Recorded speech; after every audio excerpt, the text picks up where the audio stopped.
Bismillahirrahmanirrahim. Assalamualaikum warahmatullahi wabarakatuh. Alhamdulillah, hamdan wa syukranillah, wa la haula wa la quwata illa billah, amma ba'du. Kita melanjutkan kajian kita tentang kajian kitab As-Sittin Al-Adliyah. Ini kitabnya ya. Ini kitab As-Sittin Al-Adliyah dan ini sebenarnya sudah diterjemahkan sekaligus sudah ada syarahnya dalam buku ini. 60 hadis sahih khusus tentang hak-hak perempuan dalam Islam, dilengkapi penafsirannya. Sama ini. Jadi yang menyusun kitab ini As-Sittin Al-Adliyah sama yang menerjemahkan dan mensyarahkannya dalam buku ini sama Kiai Haji Faqihuddin Abdul Qadir dari IAIN Syekh Nurjati Cirebon. Sebelum kita mulai, kita hadiahkan Fatihah bagi musannif hadzal kitab. Ila hadratin Nabil Mustafa Sayyidina Muhammadin sallallahu alaihi wasallam wa ala alihi wa sahbihi wa ashabihi wa dzurriyyati ahli baiti jamil anbiya mursalin. Akhwatina jaddatin masyayikh. Semua khususan ila musannif hadzal kitab Kiai Haji Faqihuddin Abdul Qadir. Nafa'ana Allah bi'ilmihi. Al-Fatihah. A'udzu billahi minasyaitonir rajim. Bismillahirrahmanirrahim. Alhamdulillahi rabbil alamin arrahmanir rahim maliki yaumiddin. Iyyaka na'budu wa iyyaka nasta'in. Ihdinas siratal mustaqim. Siratal ladzina an'amta 'alaihim ghairil maghdubi 'alaihim waladdallin. Rabbighfirli wa liwalidayya wa lil mu'minina amin. Ini kita sekarang akan membahas hadis keempat ya. Hadis keempat. Jadi kita akan membacakan kitab aslinya, tapi juga Ibu akan menjelaskan isi dari hadis ini dengan menggunakan syarah dari kitab ini yang juga ditulis oleh pengarangnya. An Jabir bin Abdullah radhiyallahu an anna Rasulullah sallallahu alaihi wasallam qala, dari sahabat Jabir bin Abdullah radhiyallahu an bahwa sahabat Jabir menyatakan bahwasanya Rasulullah sallallahu alaihi wasallam qala bersabda sapa Kanjeng Nabi, inna min ahabbikum ilayya, inna sesungguhnya min ahabbikum ilayya, termasuk orang yang paling saya cintai, min ahabbikum, orang yang paling saya cintai, kum di antara kalian semua, ilayya bagi saya, wa aqrabakum dan paling dekatnya kalian semua, minni terhadap saya, majlisan, apa yang paling dekat, majlisan tempatnya, yaumal qiyamati pada hari kiamat, ahasinakum akhlaqo, yaitu orang yang paling baik di antara kalian semua. Apanya yang paling baik? Yang paling baik adalah akhlakon, akhlaknya. Jadi di sini Nabi menyatakan bahwasanya nanti pada hari kiamat itu orang yang paling dekat di sini adalah ukuran, akhlak ini adalah ukuran kebaikan seseorang, dan yang paling baik akhlaknya itulah yang kemudian akan mendapatkan curahan kasih sayang dari Nabi. Saya kira tidak hanya pada hari kiamat nanti, tapi sejak kita ada di dunia, insya Allah orang yang paling baik, orang yang baik akhlaknya akan senantiasa mendapatkan rahmat dari Allah Subhanahu wa ta'ala. Kita lanjutkan, wa inna abghadukum ilayya. Selanjutnya sebaliknya, wa inna dan sesungguhnya abghadakum ilayya, orang yang paling dibenci, orang yang paling dibenci oleh Nabi, wa ab'adakum dan orang yang paling jauh minni dari saya, maksud dari Nabi, majlisan tempatnya, yaumal qiyamati pada hari kiamat, siapa orang yang paling jauh dan paling dibenci oleh Nabi, paling dibenci oleh Nabi pada hari kiamat, yaitu Al-As-Sarsaruna.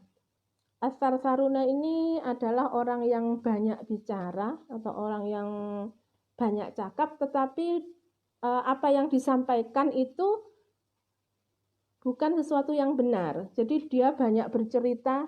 Kalau Jawa itu apa ya? Apa istilahnya? Kalau dulu di desa itu ono istilah ngedabus ya. Pernah dengar enggak? Ya, ngedabus. Jadi dia ngomong cerita macam-macam, tapi yang diceritakan itu tidak benar semua. Gitu. Jadi As-Sarsaruna itu begitu. Jadi orang yang banyak bicara, tetapi apa yang dibicarakan itu sesuatu yang tidak benar. Al-Mutasyaddiquna. Al-Mutasyaddiquna itu orang yang suka merendahkan atau menghina orang lain. Al-Mutasyaddiquna adalah orang yang suka menghina. Dan Al-Mutafaihikuna. Al-Mutafaihikuna itu sama dengan Al-Mutakabbirun, orang yang sombong. Jadi ada kriteria orang yang dicintai Nabi dan yang paling dekat dengan Nabi nanti tempatnya di hari kiamat itu hanya satu, yaitu orang yang paling baik akhlaknya. Tetapi untuk orang yang paling dibenci dan orang yang dijauhi Nabi, yang jauh tempatnya dari Nabi pada waktu itu ada 3, yaitu orang yang cerewet, bukan cerewet sih, kalau cerewet itu belum tentu, kadang cerewetnya kan ada yang baik juga ya. Kalau orang tua itu kadang pada cerewet pada anaknya karena menyuruh anaknya untuk melakukan kebaikan tapi gak segera dilakukan, akhirnya orang tuanya harus drememel terus mengingatkan, ayo sholat, ayo undang ngaji. Kalau kan menurut anak-anak cerewet karena bolak-balik ngaji. Padahal untuk kebaikan. Jadi kalau cerewet itu belum tentu arahnya kepada kejelekan. Tapi kalau As-Sarsaruna ini adalah orang yang banyak bicara, tapi apa yang diumumkan itu tidak benar, sesuatu yang tidak benar. Jadi hanya gombal ya istilahnya. Gombal, ngedabus, banyak deh istilahnya kalau di Jawa. Kalau di Madura apa?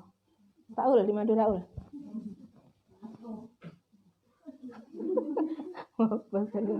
Jadi orang yang banyak bicara tapi tidak benar, Al-Mutasyaddiquna, orang yang suka meremehkan atau menghina orang lain. Jadi apa yang disampaikan, dia sering mengolok atau membuli lah kalau istilah sekarang. Jadi termasuk orang yang dibenci Nabi, orang yang suka membuli. Jadi janganlah kalian suka membuli temannya, kadang hanya bergurau gitu loh. Tapi kalau menurut Ibu lebih baik gurauan itu tidak usah dengan kata-kata yang menjurus untuk membuli lah, menyakitkan temannya. Walaupun mungkin kalian sambil ketawa-ketawa, tapi tetap aja yang dibully itu sakit. Sakitnya di mana? Katanya sakitnya di sini. Iya, sebenarnya dia ikut ketawa, tapi tetap aja dia akan berpikir atau dia akan masuk ke dalam hatinya, dia akan merasa sakit juga. Al-Mutafaikihuna itu adalah orang yang sombong. Ini ada penjelasan selanjutnya. Rawahu Tirmidzi. Hadis ini diriwayatkan oleh Imam Tirmidzi. Urida dimaksudkan fi Tuhfatil Ahwadi. Jadi dijelaskan fi Tuhfatil Ahwadi dalam kitab Tuhfatil Ahwadi. An-Sarsaruna, ini penjelasan tentang kata-kata tadi. An-Sarsaruna, bahwa sesungguhnya lafadz as-sarsarun itu maknanya hum al-mukaffiruna. Hum itu adalah mereka, al-mukaffiruna al-kalama, yang banyak berbicara, takallufan, memaksakan, banyak bicara tapi memaksakan, wa khurujan anil haqqi, dan keluar dari kebenaran. Jadi dia memaksakan untuk membicarakan sesuatu, jadi maunya itu cerita terus, padahal apa yang diceritakan itu adalah keluar dari kebenaran, bukan sesuatu yang benar. Wal mutasyaddiquna, adapun makna dari lafadz al-mutasyaddiquna yaitu hum al-mustahzi'unan nasa. Hum adalah mereka al-mustahzi'unan nasa, yang meremehkan manusia, meremehkan orang lain ya.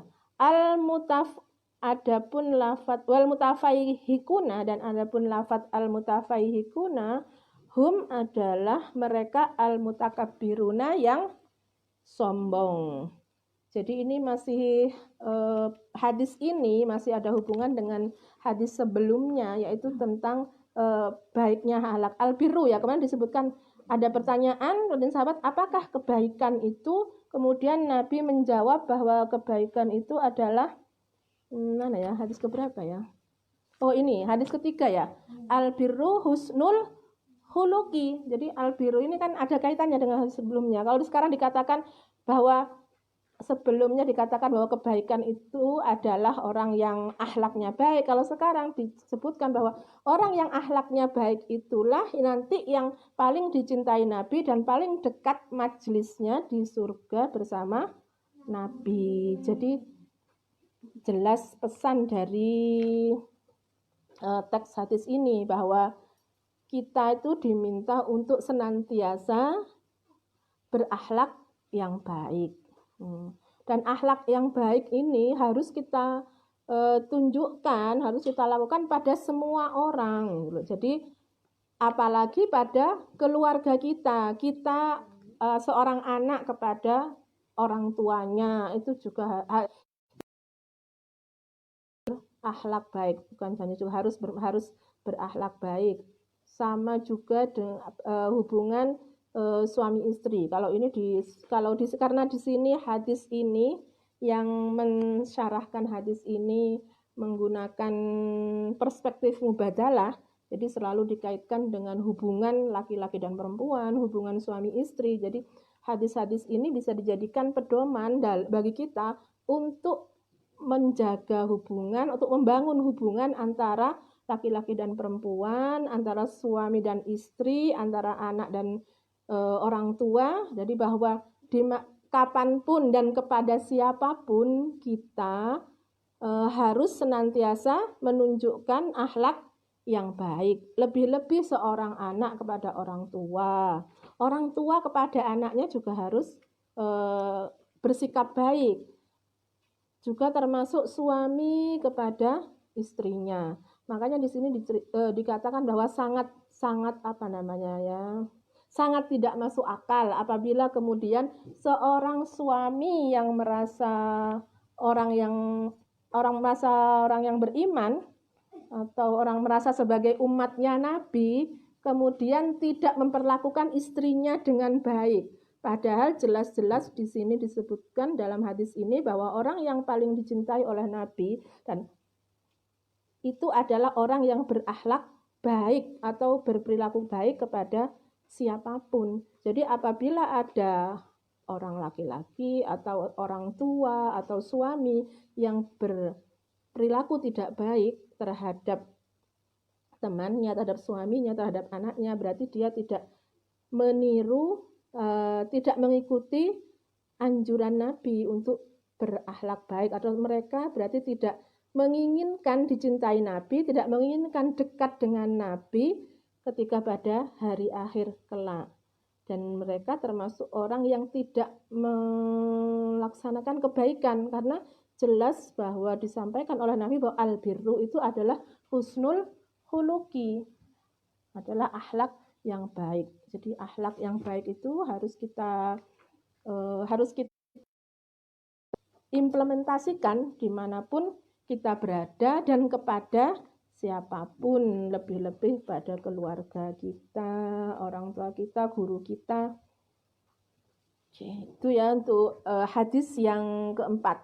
Kira untuk hadis yang keempat itu yang sudah bisa kita ambil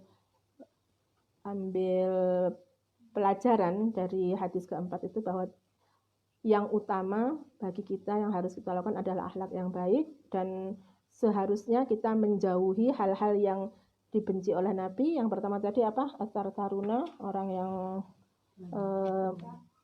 banyak bicara tapi bicarakan yang tidak benar. Al-mutasyaddiquna, orang yang suka menghina, dan al-mutafaihikuna, orang yang sombong. Oke, demikian. Selanjutnya kita akan beralih kepada hadis yang kelima. Hadis kelima ini sering dilafadzkan oleh adik Aski nih, karena hadisnya sangat pendek. Jadi hadis tentang kasih sayang, ya cuma matannya aja. Mala yarhamu la yurham, gitu anak TK itu kalau menghafalkan. Jadi saya kira kalian juga sudah hafal semua lah hadis ini gitu loh. Jadi ini hadis tentang kasih sayang. An Abi Hurairah, dari Abu Hurairah radhiyallahu an. Qala Rasulullah sallallahu alaihi wasallam, bersabda Rasulullah sallallahu alaihi wasallam, man la yarhamu, barang siapa yang tidak menyayangi, la yurhamu, maka tidak akan disayangi. Rawahul Bukhari. Hadis ini sangat jelas bahwa harus ada timbal balik. Ini saya kira sangat sesuai untuk jadikan landasan untuk prinsip mubadalah, yaitu prinsip kesalingan, bahwa dalam berbagai hal kita itu harus saling, jadi tidak hanya sepihak. Jadi kalau ingin disayangi berarti harus menyayangi. Ini kemarin juga jadi bahasan dalam kitab Wasiatul Mustafa kan. Kalau mau didoakan ya kita harus mendoakan. Kalau mau disayangi harus menyayangi. Kalau mau diperlakukan baik oleh temannya, kita juga harus berlaku baik. Jadi inilah yang dikatakan prinsip kesalingan. Jadi bahwa harus ada prinsip kesalingan. Jadi jangan berharap hanya mau disayangi tapi tidak mau menyayangi. Nah, itu bisa dijadikan introspeksi juga. Kalau kita merasa bahwa kok nggak ada orang yang sayang sama saya ya, kok nggak ada orang yang mencintai saya ya, jangan-jangan kita juga tidak pernah menyayangi orang lain, tidak pernah mencintai orang lain, tidak pernah bersikap, maksudnya menyayangi, mencintai itu dalam artian bahwa kita itu bersikap baik kepada orang lain, welas asih gitu loh, perhatian kepada orang lain. Akhirnya kita juga akan mendapatkan perhatian. Jadi tidak harus ya seperti yang disampaikan dalam Wasiatul Mustafa, kalau masih ingat, bahwa tidak harus orang yang mencintai kita itu adalah orang yang menyayangi kita, orang yang kita sayangi. Jadi bisa jadi balasannya itu dari pihak lain. Jadi kayak ibu, mungkin sehingga ibu menyayangi anak-anak atau menyayangi kalian, tapi tidak mesti balasannya dari kalian, tapi bisa jadi ibu disayangi oleh orang lain dari kelompok lain. Jadi jangan hanya berharap balasan itu dari orang yang kita kasih. Jadi balasan itu tidak langsung, tidak direct, bisa jadi tidak direct, bisa jadi dari pihak luar. Jadi kita menyayangi teman kita yang di sini, tidak harus kita disayangi teman ini, walaupun kadang ada kan kita sudah merasa berbaik hati kepada teman kita, tetapi kok teman kita itu cuek-cuek saja, ya biarin aja, yang penting kita sudah berbuat baik pada dia. Insya Allah pasti kita itu mendapatkan balasan, kita disayangi oleh orang lain, orang yang lebih dari dia gitu. Kalau dalam Wasiatul Mustafa kemarin, kalau kita mendoakan temannya, mendoakan orang lain, itu yang mendoakan tidak hanya manusia, tetapi yang mendoakan adalah malaikat. Malaikatlah yang akan mendoakan kita gitu. Jadi kalau kita mendoakan orang lain, kalau kita mendoakan orang lain, yang mendoakan kita itu adalah malaikat. Jadi makanya kalau kita ingin sesuatu, ingin terkabul doa kita, berarti kita harus mendoakan orang lain agar kita didoakan oleh malaikat. Doa malaikat kan lebih makbul daripada doa kita.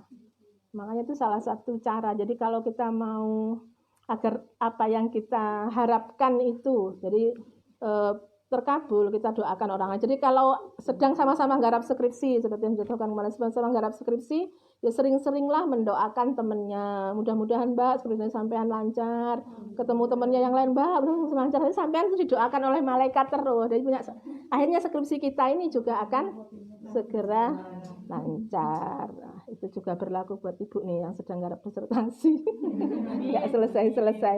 Ya mudah-mudahan bisa segera diselesaikan. Amin. Masih ada kita ini selanjutnya sudah beralih kepada bab yang lain ini, yaitu hadis yang ke-6.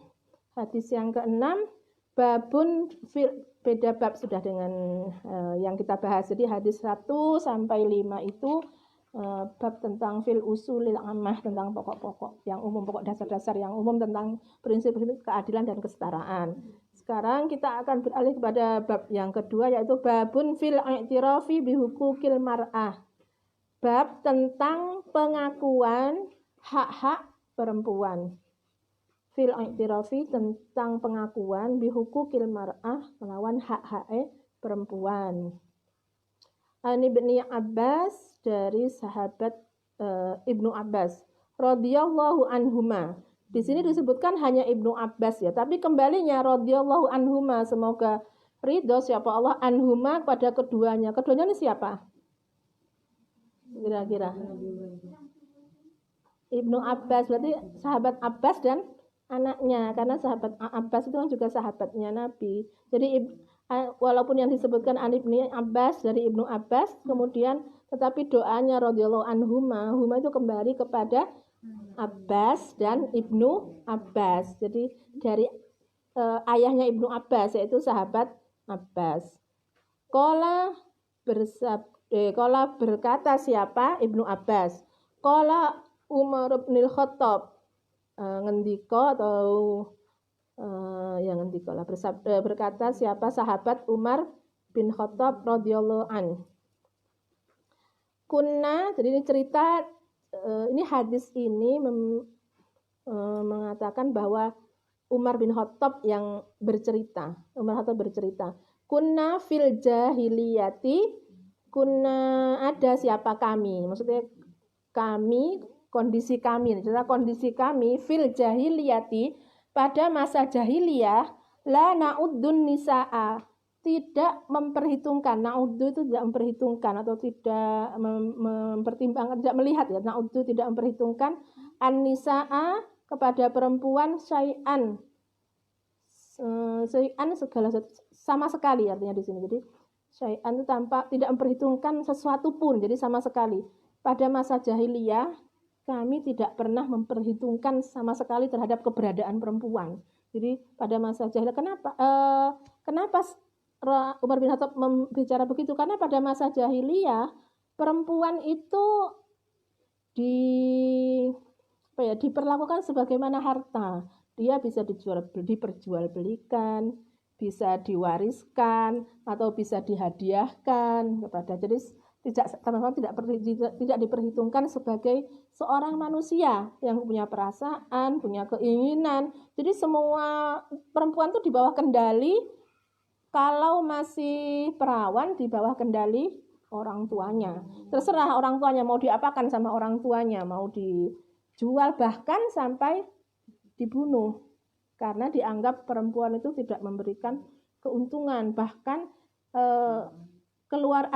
bahkan mereka merasa malu kalau punya anak perempuan. Jadi anak perempuan, kemudian kalau tahu istrinya melahirkan anak perempuan, ada yang sampai dibunuh gitu loh. Itu kondisi pada zaman jahiliyah yang diceritakan oleh Umar bin Khattab. Falamma ja'al islamu, namun ketika ja'al islamu, datang apa? Agama Islam. Kemudian ketika hadir agama Islam, wa dzakarohunnallahu, wa dzakaro, dan menyebut-nyebut aja, memperhitungkan ya. Wa dzakaro, dan menyebut hunna, kepada nisa. Hunna itu kembali kepada nisa. Siapa Allah. Jadi ketika Islam datang, kemudian perempuan itu selalu dibicarakan atau selalu disebut-sebut oleh Allah dalam firman-Nya, dalam Al-Quran. Bahkan ada surat khusus An-Nisa. Jadi perempuan itu selalu menjadi salah satu bahasan dalam firman Allah yang membuat kita juga harus memperhatikan perempuan. Ro'aina lahunna, karena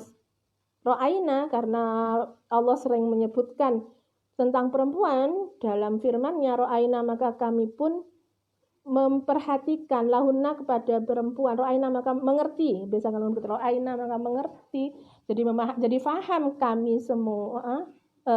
Ro'aina, melihat, bisa memperhatikan ya. Lahunna, kepada perempuan, bidzalika alaina, bahwa sesungguhnya bidzalika, bahwa karena sering disebutnya oleh Allah itu alaina haqqon, bahwa sesungguhnya terhadap kita perempuan itu mempunyai hak pada kita.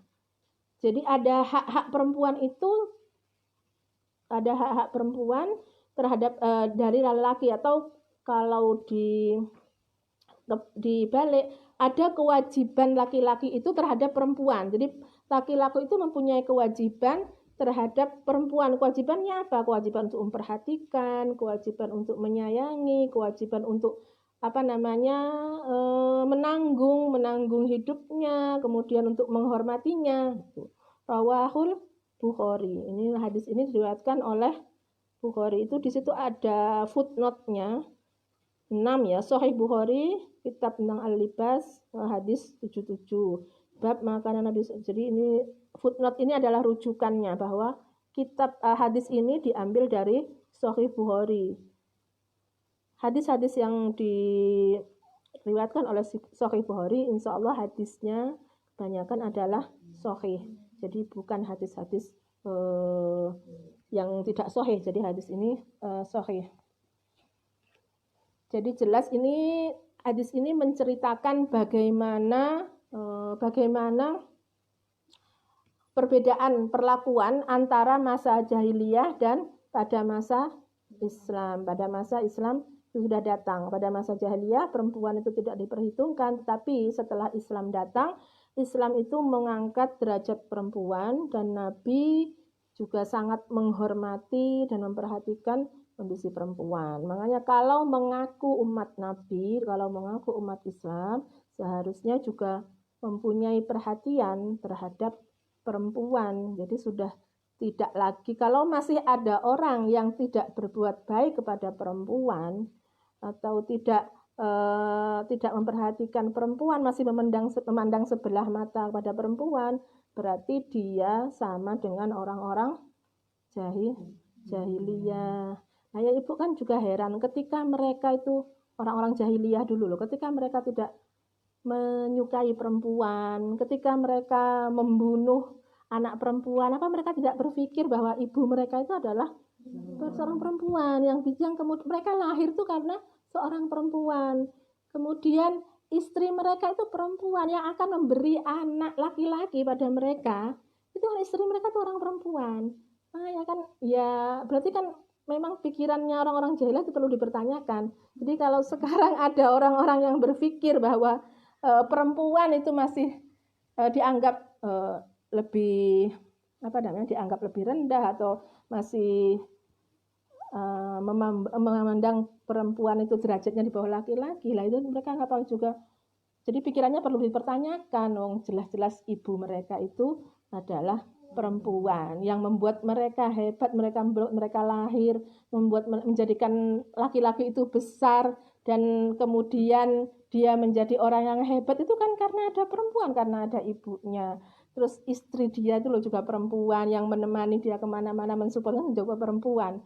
Jadi kan aneh kalau kemudian dia itu merendahkan, melecehkan perempuan, kan aneh. Berarti pikiran orang-orang begitu yang perlu kita luruskan, itu kan perlu kita pertanyakan kalau sampai masih ada orang-orang yang melecehkan dan merendahkan perempuan. Satu lagi ya, An Aisyah, hadis ke-7. An Aisyah radhiyallahu anha qala Rasulullah sallallahu alaihi wasallam. Dari Sayyidatina Aisyah radhiyallahu anha. Ini yang meriwayatkan adalah Siti Aisyah, istri Rasulullah. Jadi salah satu istri Rasulullah yang paling banyak meriwayatkan hadis memang Sayyidatina Aisyah. Innaman nisa'u sekolah Rasulullah ini. Sayyidatina Aisyah itu menceritakan bahwa Rasulullah SAW itu bersabda. Qala Rasulullah SAW bersabda, siapa Rasulullah SAW? Innaman nisa'u syaqaiqur rijal. Bahwasanya perempuan syaqaiqur rijal itu adalah serupa atau identik atau kembarannya laki-laki. Jadi tidak ada sama sekali perbedaan antara laki-laki dan perempuan. Jadi laki-laki dan perempuan itu sama, kayak saudara kembar, ya serupa dan identik, sama-sama manusia, sama-sama mempunyai sama-sama diberikan akal pikiran yang semuanya punya potensi yang bisa menjadikan laki-laki atau perempuan sebagai seorang pemimpin, sebagai seorang seorang ulama, sebagai seorang cendekiawan. Jadi sama, perempuan dan laki-laki itu posisinya sama, mempunyai potensi yang sama dalam berbagai lini kehidupan. Kalau kita mengacu pada hadis ini, rawahu Abu Daud. Wafi, hadis ini diriwayatkan oleh Abu Daud. Abu Daud itu salah satu imam hadis juga yang meriwayatkan yang kitab hadisnya termasuk dalam Kutubus Sittah, kitab hadis yang ke-6 yang menjadi rujukan.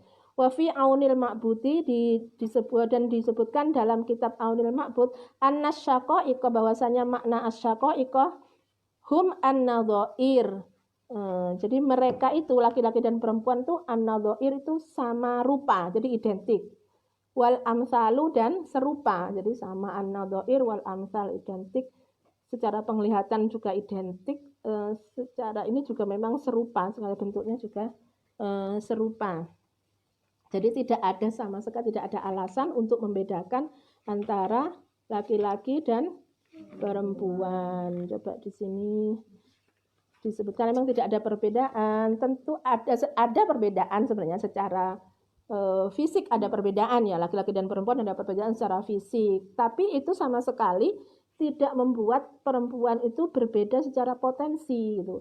Karena apa? Karena selama ini kenapa pengarang kitab ini merasa harus menampilkan hadis ini? Karena selama ini yang sering disampaikan, sering dibicarakan itu bahwa perempuan itu separuh dari laki-laki. Akal perempuan itu separuh dari laki-laki. Terus perempuan itu ada di bawah laki-laki derajatnya itu. Padahal dalam banyak hadis Nabi itu justru menyampaikan bahwa perempuan dan laki-laki itu sama gitu. Jadi itu misi daripada pengarang hadis ini untuk bahwa hadis-hadis, kadang hadis-hadis yang digunakan oleh mereka itu belum tentu sahihnya. Itu juga kita belum melacak juga kesahihan hadis yang mengatakan bahwa akal perempuan itu dibanding laki-laki itu 1 banding berapa? 1:9. Itu kan yang sering digembar-gemborkan. Nah, itu kita nggak tahu hadisnya sahih atau enggak. Tapi untuk hadis ini sudah jelas, ini dikatakan hadis yang sahih karena dikatakan oleh Abu Daud bahwa Nabi menyatakan bahwa laki-laki dan perempuan itu identik, serupa, sama, kembaran, jadi tidak ada perbedaan. Jadi tidak ada alasan untuk mengatakan bahwa akal perempuan itu 1:9 dengan laki-laki, karena di banyak hal Nabi mengatakan bahwa perempuan dan laki-laki itu sama. Jadi ini menekankan tentang kesederajatan, kesetaraan antara laki-laki dan perempuan. Jadi sama-sama makhluk Allah yang punya potensi yang sama untuk berkembang, untuk maju, untuk menduduki posisi apapun, sebagai pemimpin, sebagai ulama, sebagai cendekiawan, atau sebagai akademisi. Jadi kalian semua mempunyai potensi yang sama dengan laki-laki.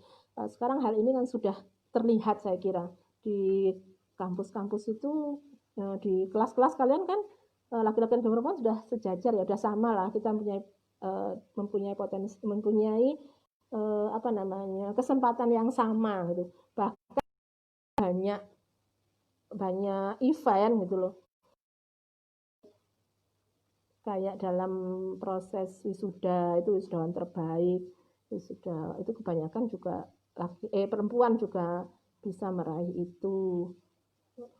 Bahkan kadang kebanyakan perempuan semua yang baik. Kemarin tuh temennya Kak Safa itu Disabilillah, 10 terbaik lulusan SD Disabilillah itu semuanya perempuan, nggak ada laki-lakinya sama sekali, satu pun nggak ada gitu loh. Itu kan menunjukkan bahwa maksudnya perempuan ternyata punya potensi yang sama. Jadi dari situ kita sudah tahu bahwa tidak benar bahwa akal perempuan itu 1:9. 1:9 kan jauh banget. Kenyataannya loh enggak gitu kan. Oke, terima kasih, saya kira untuk malam ini Cukup sekian kajian kita terhadap kitab As-Sittin Al-Adliyah. Mudah-mudahan memberikan tambahan wawasan dan ilmu. Mudah-mudahan kita semua bisa terus mengikuti sunnah-sunnah Nabi dan menjadikan hadis-hadis Nabi dan yang pasti ayat-ayat Al-Quran sebagai pedoman hidup kita. Terima kasih. Kita akhiri baca Fatihah.